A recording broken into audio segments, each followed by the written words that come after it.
My name is Brian Whidden. The time is 5:47. The date is Tuesday, December 2nd, 2025. I will now open the meeting and take roll call. Megan? Yeah. Oh, boy. We need a little volume. Say that again? Yeah. Right. Jada? Here. Yeah, I guess it wasn't volume. That was. Yeah, our voice. Oh no. Take some zinc. Sorry, you don't feel good. Your throat. Heath? One more time, Heath. Heath is absent. Brian, that is me. I am present. And Lauren. Lauren is not an official Yeah. sworn in member yet. Right. Okay. So Lauren is in attendance.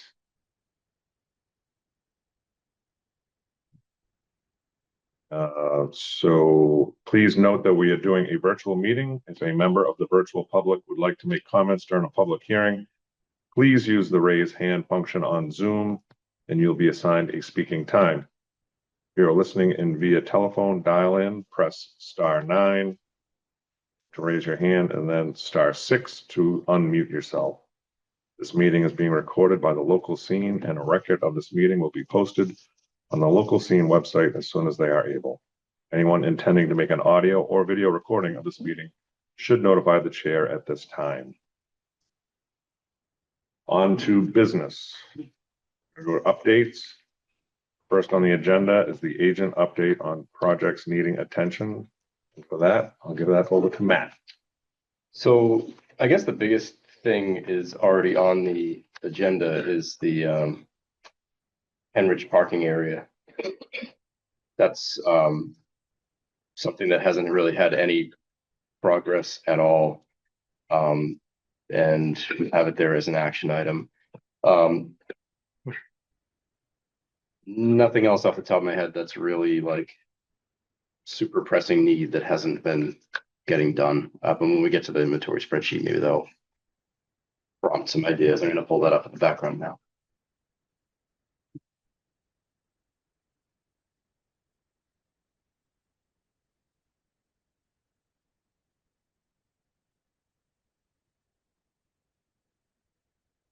But you can skip to the next if you want. All right.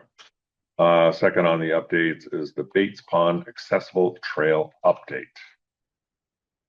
And are you going to comment on that too, Matt? Yeah. So see if we can get that. We did not get the, I think I mentioned at the last meeting or recently anyways, that we did not get the recreational trails grant from DCR for the Bates project. And we had a follow-up meeting with staff just to give us some feedback on it. And then we're trying to decide what next steps were. And I remember we already have enough money to get the design going. We had requested money from Samson Fund and money from CPC, and I hadn't had notification yet about CPC funds or the account being ready, but it was approved at town meeting. So now we got the account set up. We do have the money. We have enough to get our engineer going on designing that project. So that's a big step. So then we won't be asking sort of for everything. We'll be asking for implementation money, and having all the design done will allow us to figure out whether we're going to need to phase the project or not, whether we're going to need to sort of split it based on cost, because the estimates we had before, just off of spitball numbers, were pretty huge. So it's good. We have a contractor, Strong Tree Engineering, who's helped us with a lot of projects, stormwater projects, and he helps recreation with the what do you call it, the playground project. So we have a pretty good history with this engineer, and we just got him going now. We got the contract signed, so hopefully soon we'll have some progress on that, which would be good. Very good. Did you want to get back to the Heinrich? Let's see if we can go to the we can do it out of order if you want to do Henrich first. Oh, okay, never mind. That was, okay, that's under action items, so never mind. So are we done with updates and we'll move on to action items? Okay. Sure. So then do you want to go to the trail work inventory spreadsheet? Or are you onto the Heinrich? We can do it in order if you want. It's up Okay. to you. Just get rid of this AI nonsense first. Yeah, there's a lot, This looks so extra steps. Copilot. I have no idea. Like, Yeah. I want to go into Copilot. There's all the apps. It has a mind of its own, don't you know that? Wait, go back. I tried to put you in OneDrive. Yeah, that's all it was But OneDrive, yeah. you're talking to Copilot. forced me into Copilot. No. Everything has to be AI now. Oh, no. Where are my folders? If you go to apps, On the left. Oh, wait. I want AI. Interesting. no, I didn't love that.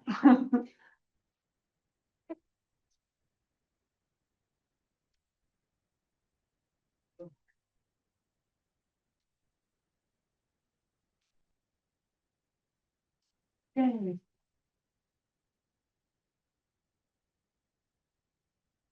All right. Need to like zoom this in a little bit. And you want to also share your screen. Good thinking. I did not do that last time.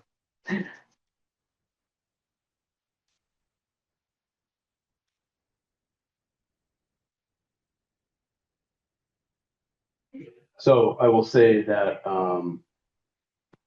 it was Heath's suggestion that we throw this up as a recurring agenda item, just to spend a little bit of time at every meeting to go over the spreadsheet. Make any changes to it that we feel like we need to make, not that we can't all do that anyways in other times, but also that would kind of prompt other conversation about work that needs to get done. Which is a pretty good idea. I think it's a great idea too, because I am technologically challenged. If you haven't noticed that already. And I tried to log on to this to enter some data and I don't know. It wasn't letting you make changes, right? Correct. So try it again because everybody said that. And so I went in, because before I just did a share and just shared the link, but now I went in and specifically added all of your Okay. email addresses in Okay. there. And I think I added both of yours. Okay, cool. So try it again I'll and try it again. let But me know. even if if we could do it now, we'll alleviate that Yeah. stress on me. Yeah, To absolutely. fail. And similarly, if there's something that you want to put in there, you can always email it to us and one of us will put it in there too. So I don't really have like a set thing on this, but can just kind of go through a little bit of it. And if anybody has anything they want to add or say, or it prompts any ideas, then go for it. Obviously this spreadsheet is a work in progress, similar to any other spreadsheet we've made in our department. We make it for a purpose and then we realize it needs more fields or less fields or more tabs or whatever. Yeah. Evergreen parcels are related to the Bates Pond Trail. That's the property that we're trying to tie to by creating this boardwalk, which is a bunch of upland parcels that are out behind the Christmas tree farm off of Pembroke Street. And they connect over to the wetlands that are in between there and where the senior center is. So part of this project is getting boardwalk across the wetlands, hopefully getting an overlook onto Bates Pond, although that might be too expensive for at least the first phase. And then whether or not it's first or second phase, trying to potentially resurface or widen or flatten or whatever the old fire roads that are out in the evergreen parcels. I do have a map that I've been using for the grant applications that shows the rough outline of where the trail or the fire road is. It's really overgrown. But if we can get something relatively accessible from those trails as well, then we probably have a better chance of getting grant money to get the boardwalk done. If the boardwalk is just like a out and back for accessibility, and then if you want to go around on the fire roads, it's not legally accessible, then we really won't qualify as well because they want longer distance trails. They want something that feels like you're actually doing something Right. instead of like Mulligan's is on paper accessible, but it's just a quick out and back to the river. It's, you know, it was also meant to be access to the river, but the access itself is questionably accessible. It requires specialized equipment depending on the tide and does not have any specialized launch setup. So where right now do you feel is the most easily accessible entrance right now to Evergreen? We could work from, like, where to have a working place, where would you think that would be? Don't think there really is one. Where do you think we should start one? That's the boardwalk is the tie-in Which again would be from from behind the the senior scenes. center parking lot. Yeah. Yeah. And is would it be- like, can you see, like, is there like even like can you see where, See the wetlands? so we'd be blazing, is that what you're saying? We're like blazing, starting fresh. Yeah, so part of what the engineer is supposed to do is figure out the path of least resistance. Okay.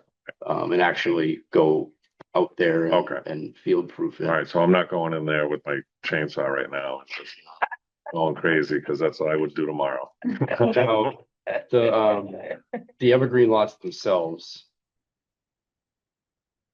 a lot of it is upland. There are old fire roads there.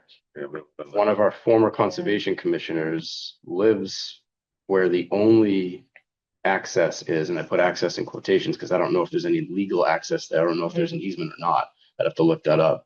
But I had gone out there with him before to see it years and years ago. And he had asked the rest of the commissioners for approval just to go remove any deadfall that was across the trail, just so that it was safely accessed if there was a fire. And then physically, I don't think was able to get that work done. So if you had interest, I could talk to him about seeing if it was possible for you to access back there and do some of that work. Well, only But if there's no sense in getting out ahead of it much anyways. I was gonna say, I mean, if you can't get to it, then what's the sense of clearing it? You know what I mean? And there's no, like, I don't think there's no, as of now, there's no public access. So it's not Right. much worth getting in there and Yeah, no, doing I agree. anything Okay. other than for fire purposes. Right. But we could probably get all that done eventually anyways. Besides the idea of having something that's a longer loop or not an out and back, what else did DCR say for a grant suggestion? I didn't bring my notes. No, that's okay. But It was, do you remember? Because my memory was Little bit. horrible. they wanted, yeah, well, they wanted to see a project that was more done, like more planned out. Yeah, yeah. And so like us finding money to do the To planning do the was pretty architecture good. engineering. And they liked the site, that they thought it was nice that it was like behind the senior center, like it would be a good sort of opportunity for them. Yeah. Like they sort of liked it in general, Yeah. but I feel like the big thing they said was like, We were we asking just them aren't for ready yet. Yeah. planning money and implementation money all in one whack. Just, Yeah. hey, let's do all of this. So I think getting this first step done helps us a lot. And they were, I don't want to say adamant, but they were really like, if you can't do the rest of the trails there, then I don't know how much we would want to do a project like this. They really want to see the rest of that. So we talked a lot about the different standards Mhm. for what an accessible trail can be. Because I've heard a lot of things in the past, but wasn't sure. There are different types of accessible trails, and they said that everything has to follow at least the Forest Service standard. Yeah, because there's like ADA compliant, but Right. there's also accessibility, yeah, from I think it's Forest Service. Which is more rugged. It's, They don't have to be paved. Yeah. right. So it did say, I forget what the specific term was, but there was something about Something. resurfacing, but and trying to come to terms of whether it could be natural soils or not was the big Mhm. thing for us, because our access is going to be from the boardwalk. And we don't know if we have an easement through this area next to the former conservation commissioner's house. So we were not getting dump trucks back Yeah, there to dump right. a bunch of stone dust or anything like that. Right. So Hmm. similar to Winthrop Street, the Blackwater property, we did the restoration project there, and there was low hanging fruit, right? They had these old bog roads around the bog, and they destroyed them with all the heavy equipment that they brought out there. So they had to fix the trails at the end anyways. And I said, well, I'd like to get these to be accessible trails. And it was going to add $100,000 to the cost to make it ADA compliant because there was a certain amount of hard pack, like 8 inches of hard pack they'd have to put underneath whatever inches it was of stone dust on the surface. I think it was 4 inches. And it wasn't necessary. It's a stable, mostly solid site. So we were able to cut that amount of material in half, and we're left with a wide, flat stone dust path that's perfectly accessible. It's just not accessible on paper by ADA standards. Yeah. So we kind of split the difference on that, and we got something that was the best we could make it. And then we hope to improve the parking area to have one real accessible space there, because the rest of it is just 3/4 crushed stone, which is really great. So we try to get what we can where we can without like coming up with an extra $100,000 just to make something like that is not something I think that there's funding out there really to support. So That makes sense. That's good. take the low hanging fruit. Yeah, that's great. It's on. Does it not work again? Oh, now it's going. It just Is that? Oh, that's No, great. I just hate you. Hate it too. That one thing's just too far away. They're what do you call those? Dongles? Are very long distance.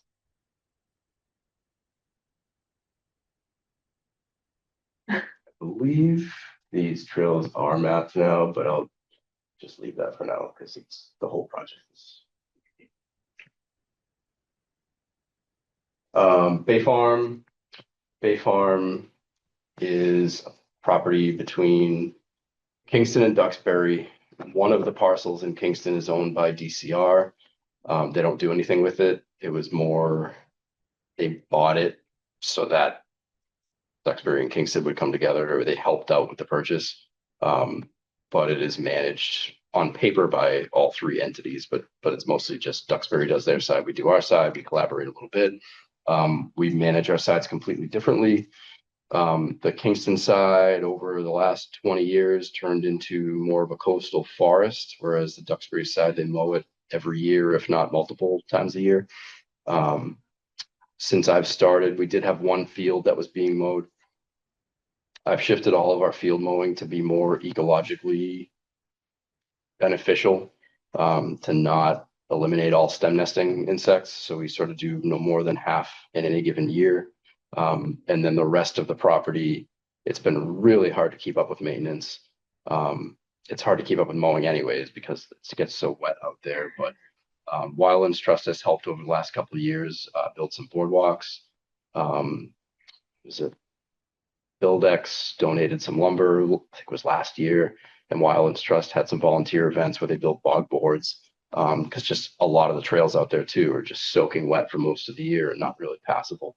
I've had a really hard time with keeping the trails open between invasive species and just shrubs that are so close to the trail. They've been cut back so many times that you can't cut them back anymore. So I'm trying to get somebody in there this winter with a bobcat with a cutting head on it that can cut essentially trees, and widen those trails through the woods, just so that we can have something that we can keep up with during the year, and work on trying to get some invasive plant management done there too. Poison ivy as well. It's poison ivy all over the trails, and that's something that's been really hard across town. My pesticide license expired on a technicality a couple of years ago. I forgot to send payment in, and I never got the letter, that says you need to pay. So I'm working on getting that back now. So in the meantime, we just haven't been able to contract anything like that. It's a lot of money. So we have a lot of stuff there that we're trying to work on. Access wise, we had some issues over the years that I think are mostly dealt with now. Now it's more just the physical limitations of invasive species growing so fast that they just block the trails. And then I have people emailing me and saying, we tried to go into Bay Farm last weekend and we can't get in. That and stewardship, one of the things that Georgie would be tasked with is ramping up the stewardship program, getting people to participate and participate frequently. And it could be as easy as just going to the properties and telling us that everything's fine, or letting us know when things need to be worked on, or doing some of the basics. And just we rely really heavily on volunteers, so we need more people to tie in on that stuff. But other than that, there's not much there other than long term. We probably could work on some habitat management to promote more of an open character. It doesn't have to be opening it back up to grasslands. It can be more of a open maritime forest situation where you don't have closed canopy.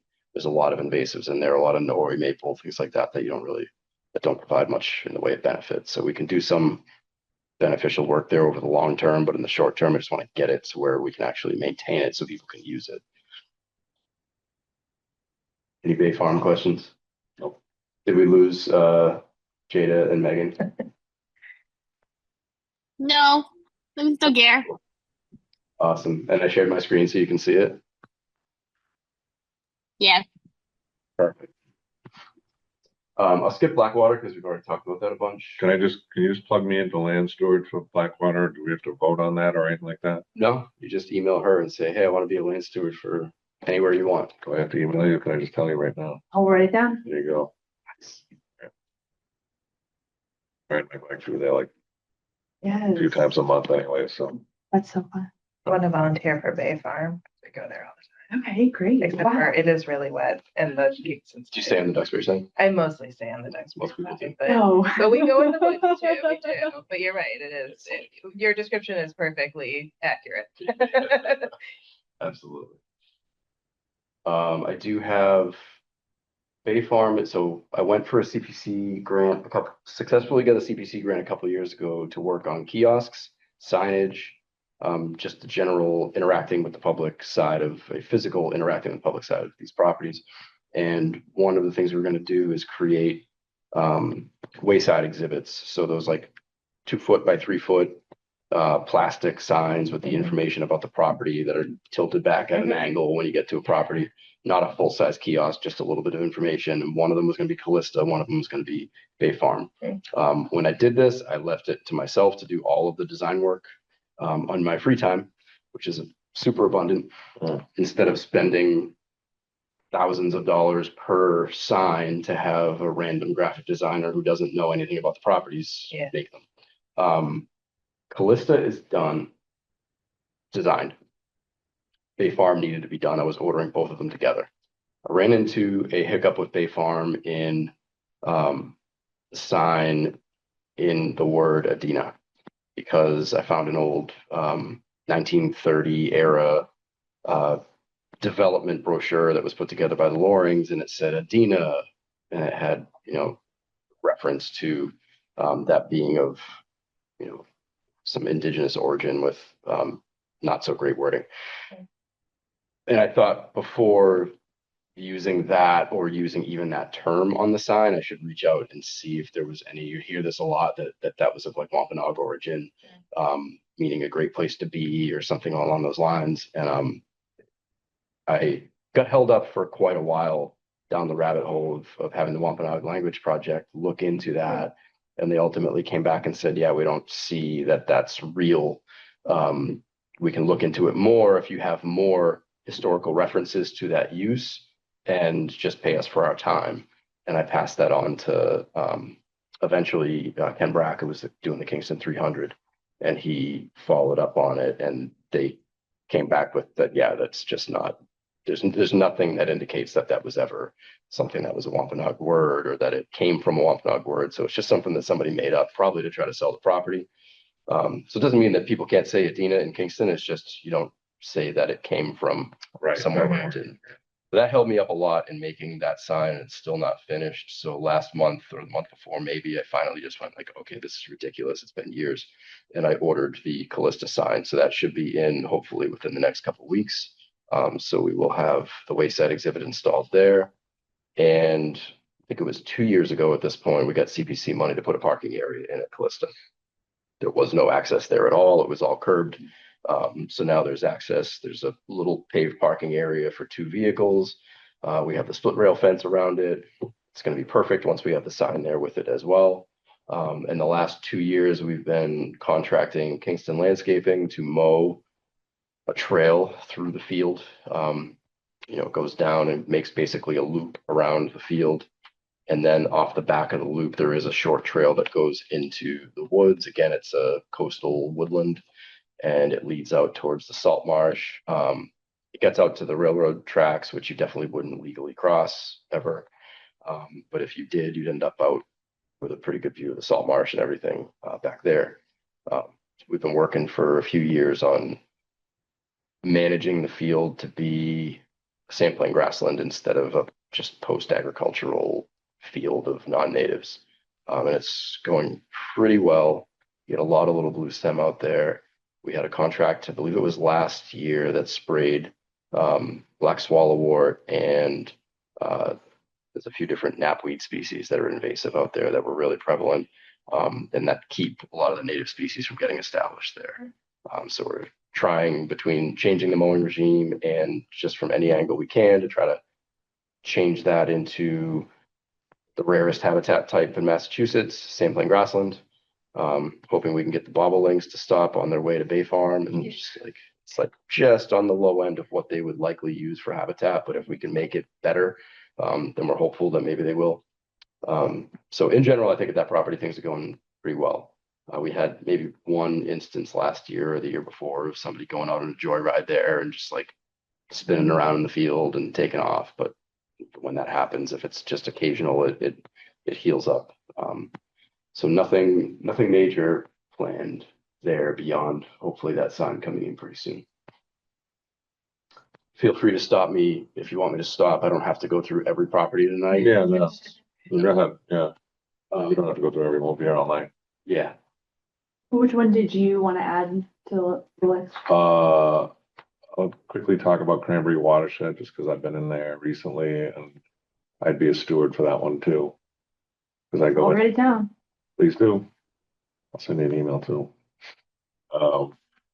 Yeah, that'd be great because I ride in there regularly too, and again, the problems there are consistent between e-bikes and some motorized vehicles. Overall, trash is not a problem except for in one still area, although it was cleaned up last time we went there, and I don't know who did it. I did speak to the kids that probably were doing that, and it wasn't like, it was just like plastic water bottles, and Okay.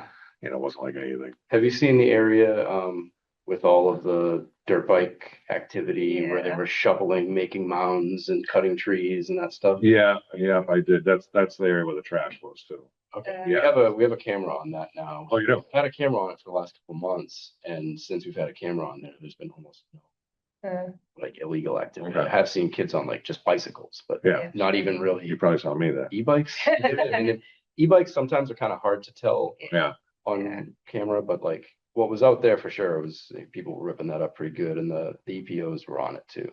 I haven't had any word from them that they've caught anybody out there, but sometimes they don't feed that stuff back. So we are at least on that one, because when I saw that, that was pretty shocking. Like somebody was real comfortable out there. yeah. There were some issues I have in the files from years before I was here, that there were abutters to the property that were riding in there, and they were sending them letters and telling them they had to stop and that sort of thing. And, yeah. so if we keep seeing a lot of activity in there, then we can definitely lean on the EPOs to, a thing sometimes the cameras help with is getting them to get the timing right. Mhm. Kind of watch it for a while, and I'll email them and let them know what days and times we're there, and that way they know when they should do a little operation. Sometimes they'll have an operation where they'll bring their own machines, just kind of hide out and wait. I imagine this is a slower time of year just because the cross country has been in there, and it's just more activity and more eyes in there. Yeah. They don't want to just cause any. They're smart enough to realize I shouldn't be riding there in the fall. Right. It's probably in the spring they might have a different. Are you talking about the area out by like the train tracks you're by that wetland area? I mean, it's a lot of wetland area. This is not a good description, but where you're like coming around the corner and the train tracks are right there and then the kids are riding over here. Yeah. I think the train tracks are further than Yeah. than where I'm thinking. There's one You're thinking area over on the where eastern part of it, right? I think so. And like the train is right there. Like when it comes through, it's super loud. There is an area. There's an area over there, so I don't make it over there. Yeah, Okay. If you have I'll take pictures. there's an app called Open Camera that's free. I don't know if you can get it for iPhones. I think that might have been a problem for people, but on Android's Open Camera is a free app. I know there are pay versions on iPhone, like Context Camera, or there might be other types on iPhone. I think Context Camera was $5 10 years ago when I first heard about it. But what these apps do is they embed coordinates into the photos, Yeah. physically and visually. It's a setting I think that you have to turn on usually to have it visually there, but it gives you date, time, azimuth, coordinates, and that's really helpful for stuff like that because I can easily pull that into GIS and just enter the coordinates and see exactly where Okay. something is. Yeah, I'll take some pictures. They haven't been so bad lately, but there was one time that I was in there where I had to like yell at them to stop so that I could go on. They're on the trail. Yeah. So they're on the trail and then they're off in the woods as well, but they've made some jumps and stuff in there. It's obnoxious. And like you have some people that you're like, oh, come on, it's just kids, or it's where else are they supposed to go? Or they're not doing anything. But when you're in there with your dog Yeah. or your toddler or just trying to get some peace and quiet, like it's not safe and it's not fair to everybody else. So DCR does have places you can legally ride dirt bikes. For some reason, they don't let people ride quads in them, but there's not a lot around here. You have to go out to like, I think Freetown Fall River is probably the closest. And you need to have a permit to do it. So it's like they allow it. You just have to trailer it. So people don't want to do that. They want their kids just to be able to take off from the house and go use it where. Your name for my typing purposes here. LAUREN capital LANE. And you can put me on Cranberry Preserve. Those are the two places we go all the time. So I can join Brian in that endeavor. I'll do the east side. You do. Yeah. Yeah. That's good.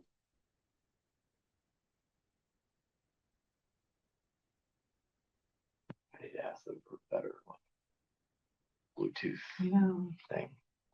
You just sit over there. I could do that.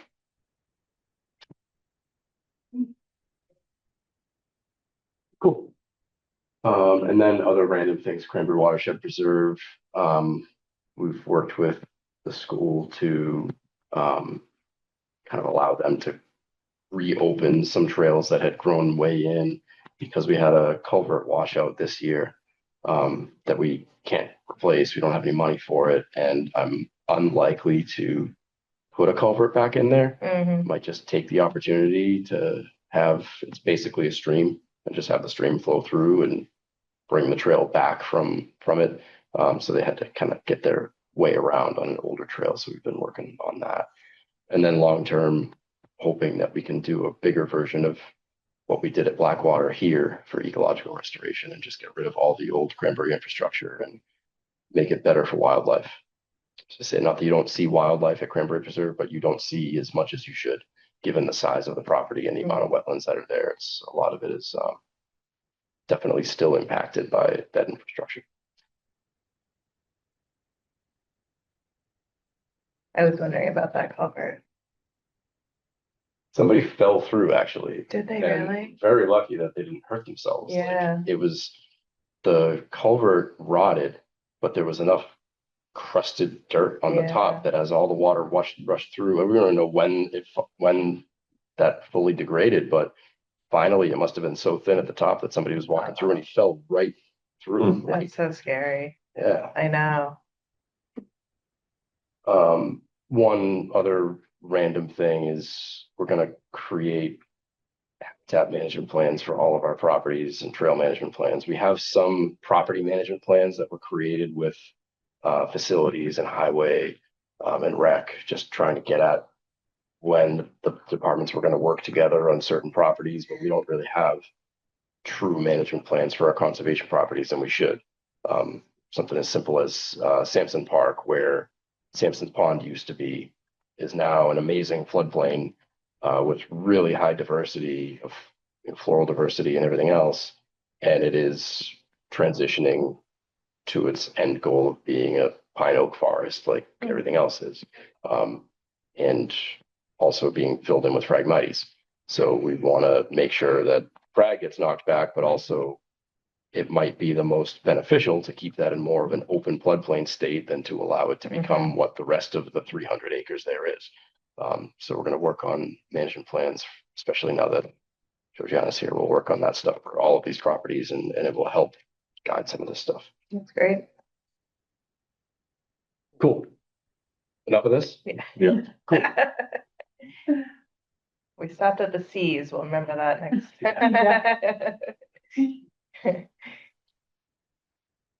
All right, so do we want to discuss the creation of the Heinrich parking area? Sure.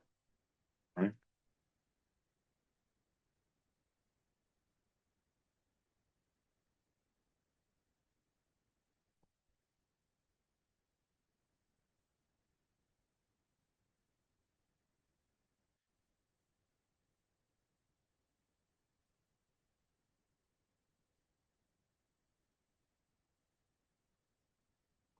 Okay.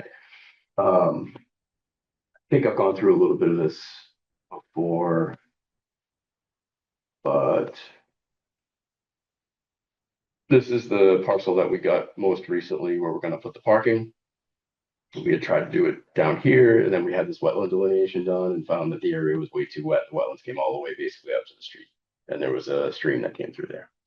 There is a wetland here. There's an isolated vegetated wetland right here, and there is a tiny one back here. Measuring 100 feet off of that comes about like here.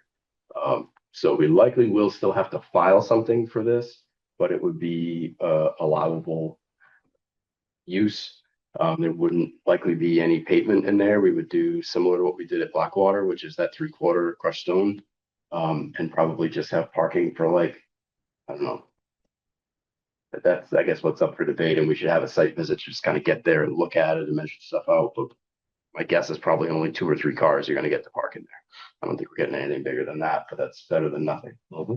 So have to work on getting out there and just taking a look at the site and trying to kind of measure some stuff out and figuring out if I really need to get a surveyor or anybody out there.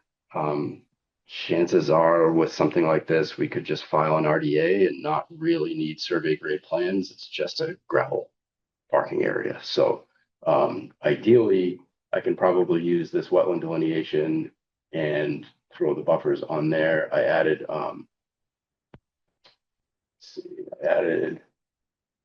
what we used for Winthrop Street in here just to kind of show you. Turn it.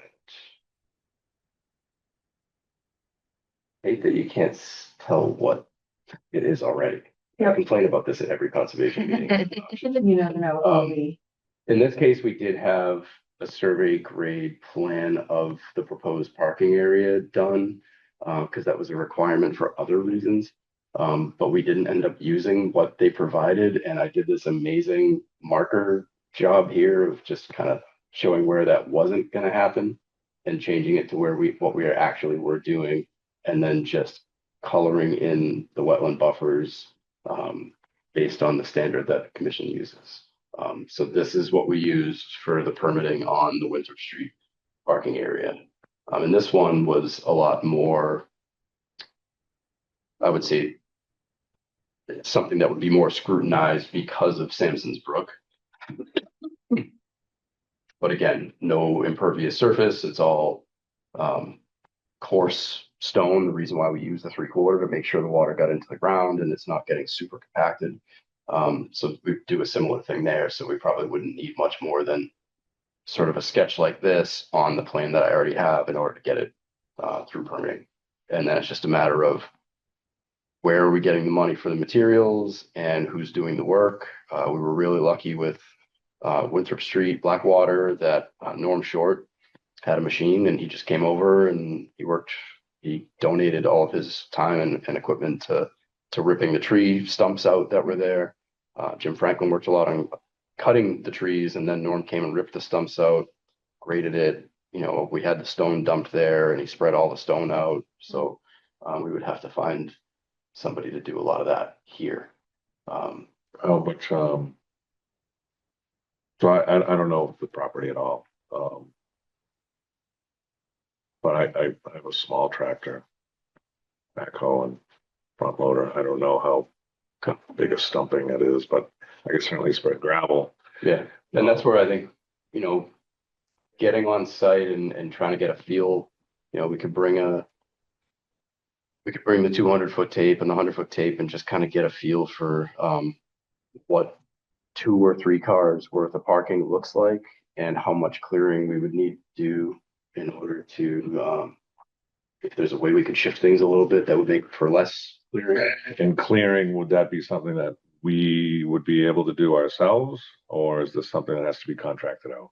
I would think if it's safe enough, we could just do it ourselves. I don't think there's any requirement that it get contracted. It's just if it's certain trees, certain size or certain condition being less safe, then we probably want to hire somebody for that.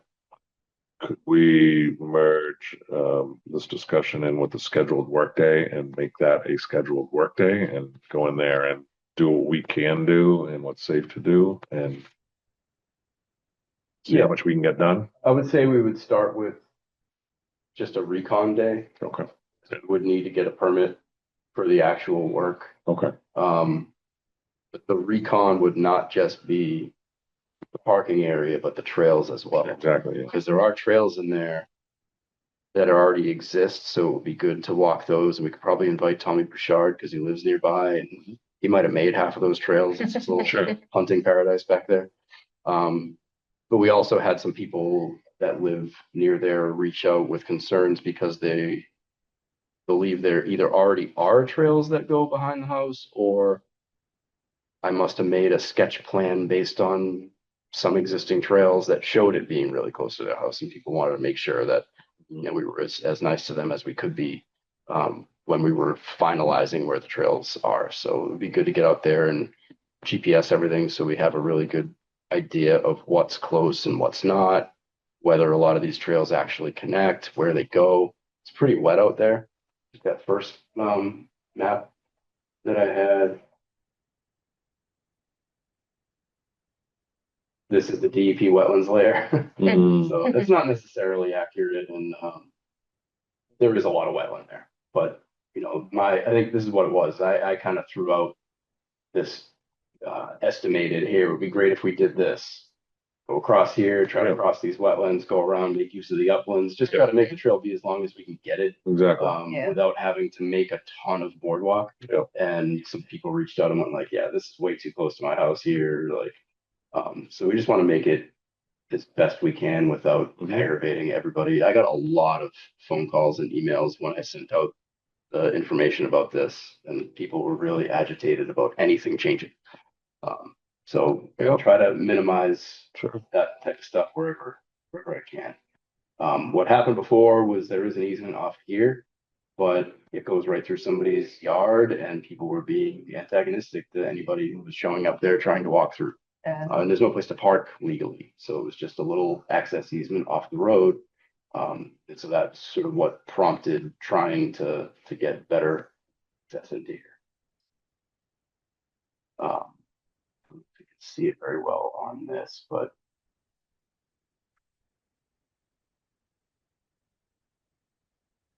there is already some cleared area. The people who live over here had been encroaching onto this property for a while. So we kind of went to look. There is already actually a driveway there, a gravel driveway. And it was kind of like, I'd hate to do it, but that might already be our parking area, and it might be right on the property line. And it really does look like it's in their yard. So it really, like, I think what we'd want to do is put like a little stockade fence up or something and have the parking be on this side of it. And that might mean we only have to clear maybe a couple of trees. So it might not be too bad. But just out of courtesy to not basically have people like parking in view of their house, it'd be nice if we did some sort of fencing there. Yeah. That's that. Okay. Any other discussion about this topic? Okay, we'll move on to Oh, schedule. so we have a question. When would we schedule like a site visit or something? Should, Well, like, I think that's right now with the Huh. scheduled workday, if that's what we choose to do. perfect. Yeah, so let's talk about that. Okay. Is that something we would like decide on now, or would we I think it'd be good. email out? Yeah, they'd be It's good. probably easiest if people can figure it out now. Otherwise, we can certainly email around and try to. You know, obviously the closer to the holiday and the deeper we get into winter could be problems with excess with snow or ice, but you know, can always play that by ear, but um I could get in there mid-December. Not this weekend, but the following weekend. Uh, if we're talking about weekends.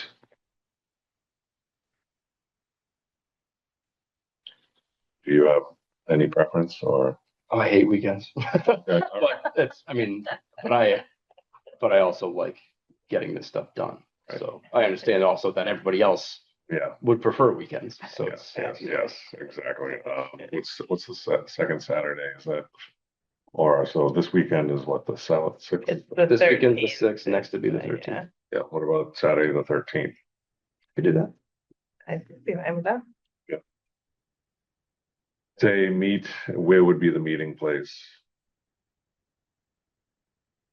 You, Um, you can actually park, so I live on Old Mill, which is like a stone's throw from this, and you can park like on the side of Old Mill. You can't really park on West Street. It's too busy. but you say we could park on the side of the road. You at can, Old Mill? yeah, people park like right on the Old Mill is right off of West. It would be a short walk.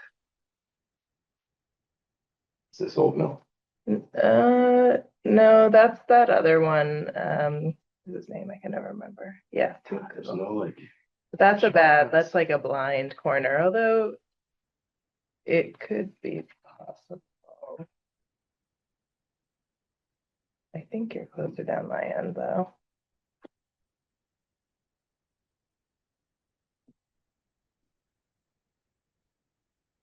Yeah, it's really annoying.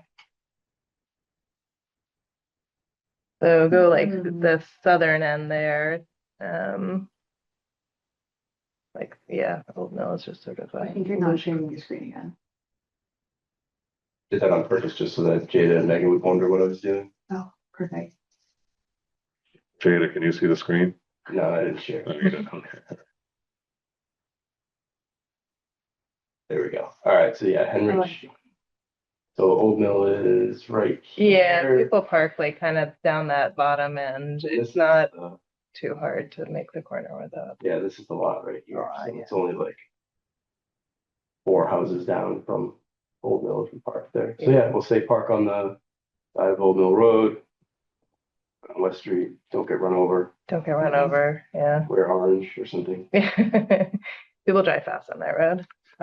From say 9 a.m. We did take a parcel. I think a tax had a parcel on this side of the road at one point too. I'll look into that. Yeah, that works for me. 9 a.m. on the 13th. Megan, Jada, any comments on that? That should work for me. Okay, great. Here's a bit. And will you send out a reminder on that? Yeah. Thank you.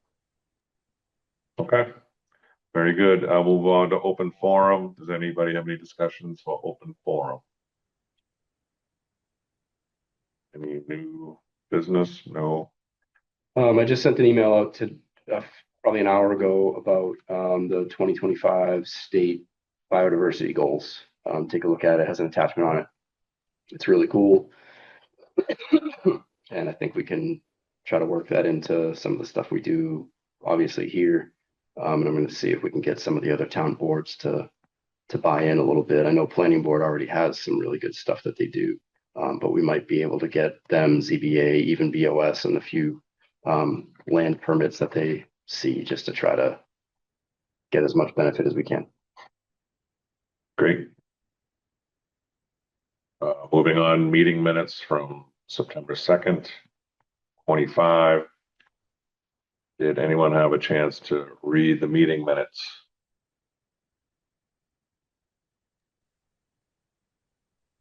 Jada?